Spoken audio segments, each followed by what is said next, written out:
Le sujet du concours interne de la note administrative posé l'année dernière, en février 2018, est très intéressant parce qu'il permet à la fois de voir ce qui est demandé dans cet exercice de note administrative, mais également les pièges de cette épreuve. Tu trouveras en description de ce podcast le lien vers le sujet. En résumé, on demandait une note sur le compte personnel de formation, mais pas une note dans n'importe quel contexte. Cette épreuve du concours interne, elle s'inscrit toujours dans un contexte professionnel. On te demande de te mettre en situation d'attaché, donc comme si tu avais réussi le concours, et là c'était au sein d'un service des ressources humaines dans une direction départementale des territoires. Tout ça, tu vas l'utiliser pour l'entête de la note. Regarde les bonnes copies pour voir comment on fait un en-tête de note. Tu peux trouver également des ouvrages. J'en ai écrit un, mais il y en a d'autres. Je te mets les références en description sur cet aspect vraiment formel de l'en-tête. Mais en fait, cette situation professionnelle, elle n'est pas seulement là pour te faire un en-tête. Elle est véritablement là pour que tu te positionnes en situation professionnelle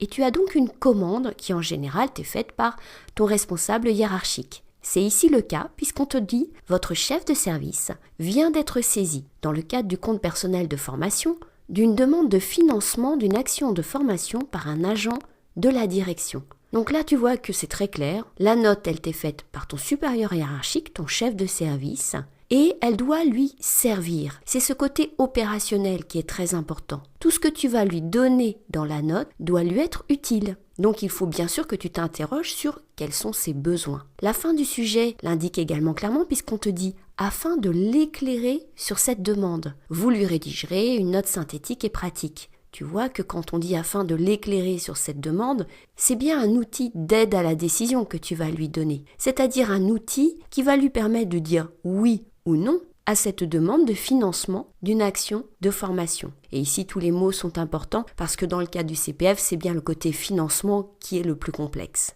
Ce qui a pu induire en erreur un certain nombre de candidats, c'est la fin de l'intitulé du sujet. Je te reprends la dernière phrase. Afin de l'éclairer sur cette demande, vous lui rédigerez une note synthétique et pratique, rappelant l'économie générale du dispositif ainsi que ses limites.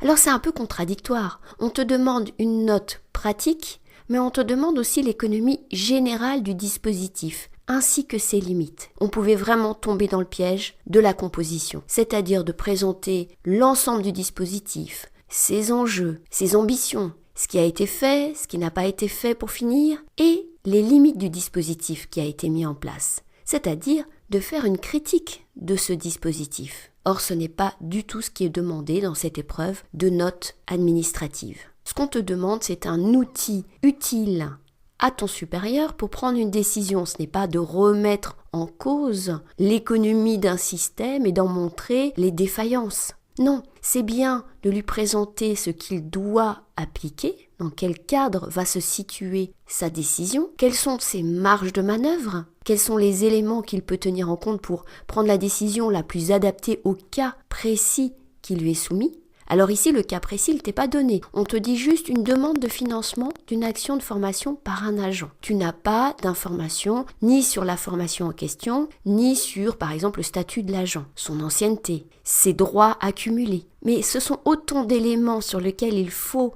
que tu informes ton supérieur pour qu'il sache qu'il doit en tenir compte. Donc tu vas présenter en quelque sorte l'économie générale du dispositif pour présenter les différents éléments dont il doit tenir compte. Mais ce n'est pas une réflexion sur l'intérêt du dispositif.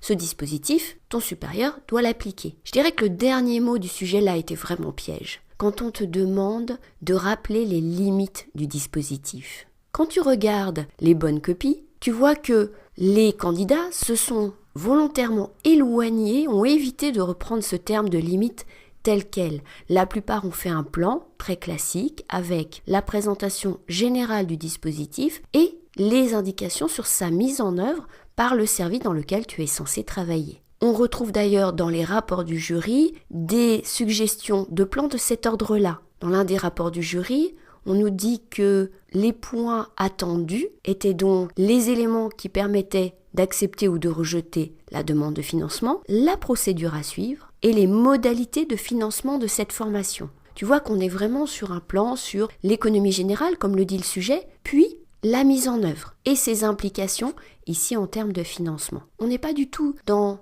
une note qui va montrer en quoi le dispositif atteint des limites, en quoi il faudrait éventuellement le revoir. On est vraiment dans une note d'application d'un dispositif. On dit souvent que ces notes sont des outils d'aide à la décision. Ici, la décision, c'est bien de dire oui ou non à cette demande de financement. Et pour ça, il faut amener des éléments concrets à ton responsable. Alors moi, plutôt que le terme de limite, je préfère nettement le terme de point de vigilance. Puisque tu es là pour conseiller ton responsable, tu vas lui amener effectivement une synthèse des éléments qu'il doit avoir en tête quand il prend sa décision, mais tu dois aller plus loin. Tu es dans un rôle de conseiller en quelque sorte. Donc tu attires son attention sur des points de vigilance. Tu sais que souvent dans les méthodes, on te demande de faire attention à bien hiérarchiser les informations. Hiérarchiser, c'est hiérarchiser ici en fonction d'un contexte. Qu'est-ce qui, dans ce contexte, doit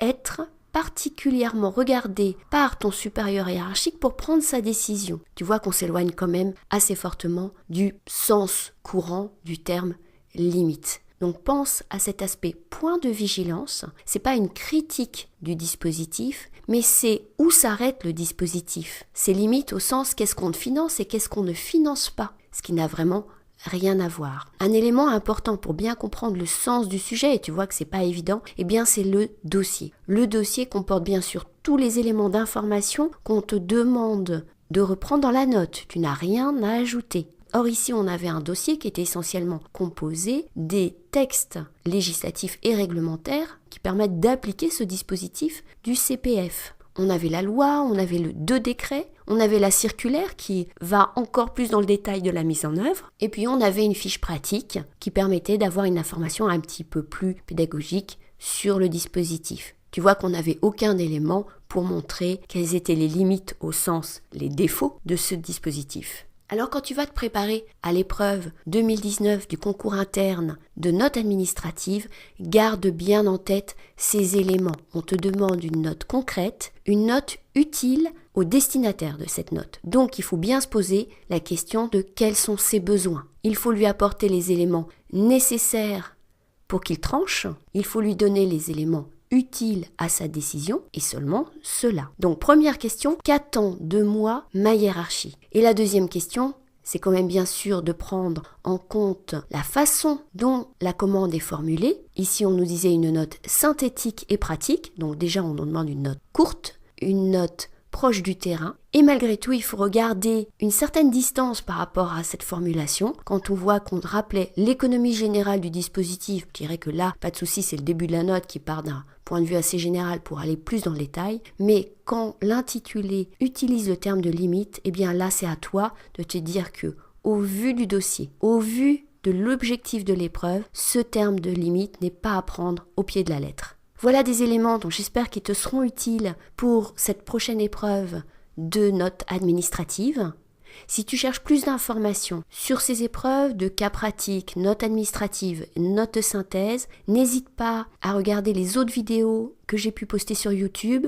N'hésite pas bien sûr à t'abonner à la chaîne, à liker ce podcast si t'as été utile et à le partager. Tu peux aussi retrouver des informations sur un espace de partage sur Slack dans lequel j'essaye de mettre un maximum d'informations pour les candidats au concours administratif qui passent ces épreuves de notes. Tu trouveras le lien en description de ce podcast. Si tu cherches par ailleurs une méthodologie complète sur l'épreuve de notes administratives, tu trouveras en description également un lien vers une formation que j'ai montée pour répondre aux questions, par exemple, sur la forme, l'entête, sur le plan, sur la façon de rédiger et aussi sur le fond. On l'a vu un petit peu ici, sur la façon de prendre en compte une commande et d'y répondre de façon directe, de façon opportune, sans partir dans les défauts de ce que serait une note administrative qui ressemblerait à une composition. Or, c'est quasiment l'inverse. J'espère te retrouver bientôt sur YouTube et sur Slack